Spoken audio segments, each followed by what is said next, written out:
Post-partition history is often told through shifting borders and political treaties, but the 1979 Marichjhapi massacre remains a hidden account of the systemic slaughter of Dalit and Namashudra Bengali refugees. To understand how they ended up in the crosshairs of their own government, we have to look at where they came from. These were East Bengali refugees systematically relocated to the Baran Mona transit camp in the Dandakaranya region of central India.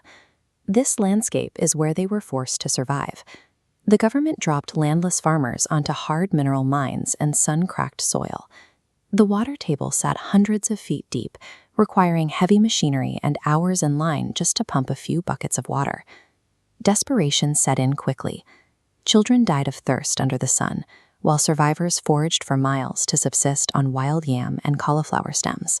These families survived the heat and thirst of the Dandakaranya desert, unaware their need for a home led them toward a man-made political slaughter. The catalyst for their migration came in the form of a promise. Ahead of the elections, Left Front leader Jyoti Basu promised these refugees that, if elected, he would grant them permanent sanctuary in West Bengal. Trusting that promise, tens of thousands settled on the island of Marichjhapi. They moved fast to build a life, setting up local governance, fishing routes, and even a school they named Netaji Nagar Vidyapith. But the political winds shifted. Once in power, the Left Front viewed these independent-minded refugees as a political liability. To justify a crackdown, the state launched a propaganda campaign. The government falsely accused the starving refugees of being foreign-funded, of stockpiling ammunition, and destroying protected mangrove forests. This manufactured narrative of criminal trespass stripped the refugees of their humanity, framing vulnerable survivors as dangerous enemies of the state. The tactical assault began on January 24, 1979. The government invoked Section 144, and armed police launches quickly surrounded the island. This map shows the primary weapon: engineered starvation.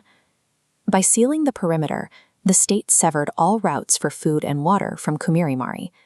To keep it hidden, the government barred journalists and activists from entering the zone. Inside the blockade, the human toll was devastating. Without access to clean drinking water, babies and the elderly began perishing from severe dehydration and hunger.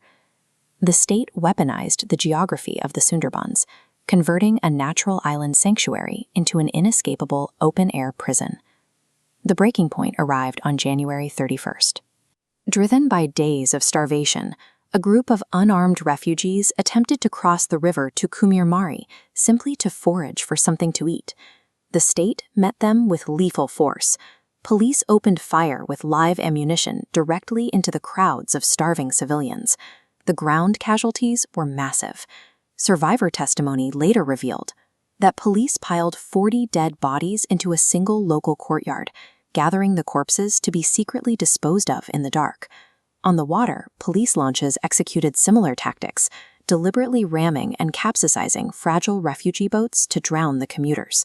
The victims were ordinary people. Mani Munda, a local Adivasi woman, was shot dead on the spot.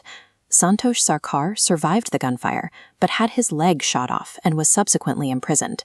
The final purge of the island took place months later, on May 16, 1979. Police swept through Marichjhapi, executing violent forced evictions, burning homes and reducing cultural manuscripts to ash. Survivors were forcefully shoved onto trains and deported back to the barren Dandakaranya camps, while others were left to find shelter in makeshift railway slums. The state had moved from passive starvation to active violence, clearing the island regardless of the human cost. The physical massacre was immediately followed by an institutional cover-up. For decades, the West Bengal government worked to erase Marichjhapi from history. Officials like Police Super Amiya Samanta published essays denying the use of kinetic violence, framing the slaughter as administrative pressure. They obscured the true death toll through a grim disposal method, dumping hundreds of bodies into the deep river currents and mangrove forests to wash away the evidence. But the official denials cannot withstand survivor reality.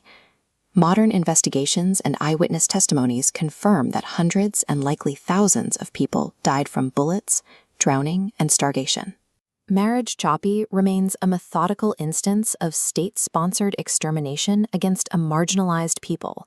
Their oral history is the only monument left to prevent total historical erasure.